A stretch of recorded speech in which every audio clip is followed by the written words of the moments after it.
Yo, we coming to you live from the Knitting Factory. It's your boy Emilio Sparks, Corona Callender, and my man Termanology. Termanology has just ripped it, killed it. Term, I want to know, when's the album dropping? How much of the production did Static and Primo do? And how, when you coming to Staten Island to do the show?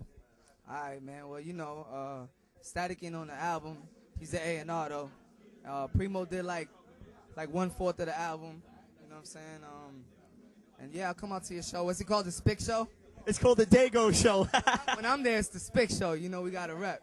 We got to rep where we come from. It's all good, baby. You know how we do. So talk about the album real quick. I want to know, how'd you come up with the name? And, you know, give us a little information on it, because you put out quality work. Thinking Over was a solid single. So give a little insight. Yeah, man. You know, the Politics as Usual idea was an idea that I always had. I always thought that, like, you know what I'm saying, somebody should get all the best producers, put them all together on one album. You know what I mean? So, you know, it was an idea I had. It took me like 2 years to put it all together. You know what I'm saying? I got Primo on there, Pete Rock, Buck Wow, Knots, Alchemist, Large Professor, Hot Tech, Havoc, you know what I mean? And Easy Mo B. So, you know. No. So, you know what I'm saying? Like, those 9 right there, those are like people that, you know, design like the music that I always love. Illmatic, Reasonable Doubt, Ready to Die. And I just thought it would be a great idea to do it. And I don't know why somebody ain't do it before me. You know what I'm saying? But fuck it. You know what I mean? So, you know, Politics as Usual, you know, that comes from the J song. I just, you know, that was where the name stuck in my head. But, you know, actually, I got a mixtape series. It's called Hood Politics. We put out 5 of them. So I wanted to tell people, yeah, I got a deal, but ain't shit changed. It's the same old term. Politics as Usual.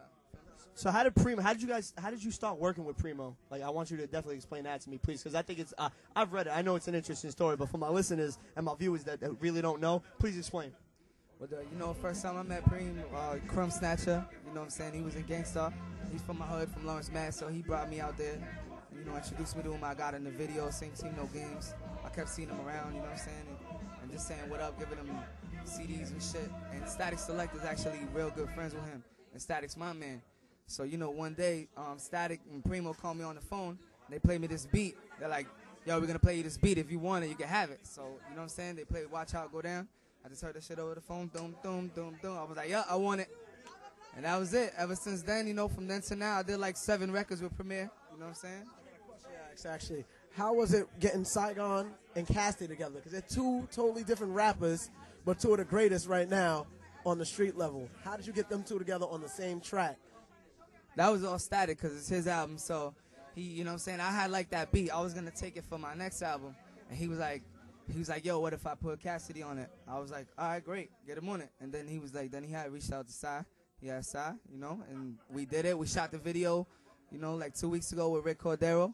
So, you know, shout out all those dudes. Good looking, man. And, you know, it's all love, baby.